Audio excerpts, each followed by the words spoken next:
Change News. This is a Voice of Change Radio, the news read by Amanda Kumalo. A quick look at stories making the headlines. President warns violent party officials. In business news, Zimbabwe deepens trade commitments with Belarus. In news beyond our borders, Brazil, China ditch US dollar in favor of own currencies.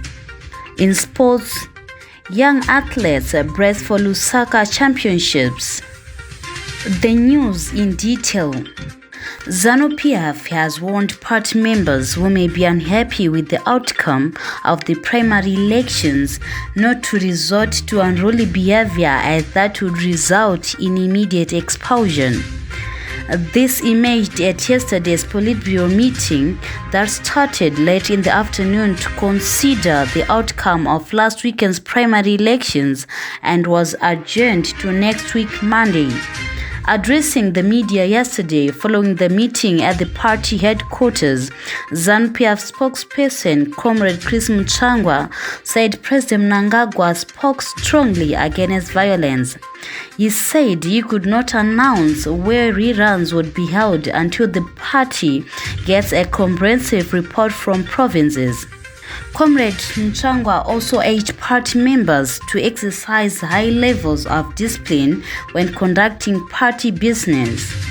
In other news, President Mnangagwa has commended churches for their role in preserving religious and Christian values, saying this has kept Zimbabwe peaceful and united, helping the country achieve sustainable economic growth. He also challenged indigenous churches to rally their members to support the implementation of development programs and projects that leave no one and no place behind. The head of state and government said this yesterday at Dornane Kadoma in Marshwest Province, where he launched the African Christian Council International Zimbabwe chapter, a collection of several denominations whose objective is to elevate indigenous churches. Moving on to the world of business. Businesses in Zimbabwe and Belarus are set to benefit from strengthened engagements following the commitment by governments of the two countries to facilitate engagements between their private sectors. Speaking during the recent diplomatic visit to Belarus, where he also toured major Belarusian industrial enterprises, the Minister of Foreign Affairs and International Trade, Honorable Ambassador Frederick Shava, implored Zimtrade and its Belarusian counterpart, the National Center for Marketing, to create platforms that will promote trade between the two countries. The visit is part of the activities lined up to deepen bilateral ties between Zimbabwe and Belarus through strengthening existing cooperation in the various sectors, identifying new sectors for cooperation, and identifying trade and investment opportunities. A look at what is happening beyond our borders.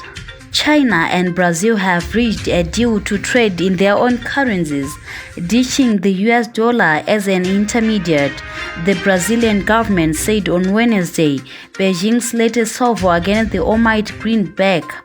The deal will enable China and Brazil to carry out trade and financial transactions directly, exchanging yuan for reais or vice versa, rather than first converting their currencies to the US dollar. The Brazilian Trade and Investment Promotion Agents, Apex Brazil, said the new arrangement is expected to reduce costs and promote even greater bilateral trade and facilitate investment.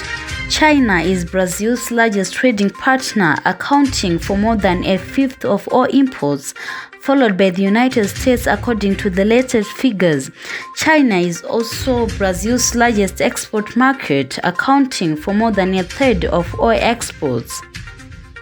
And finally, in sports, head coach for junior and youth athletic teams Brian Nugu says they are expecting to finalize the team to compete at the African Under-18 and Under-20 combined championships after the national meet.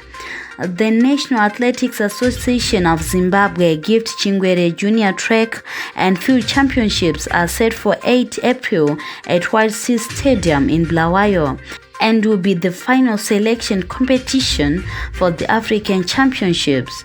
The continental event is due to take place from April 29 to May 3 in Lusaka, Zambia. That brings us to the end of this bulletin.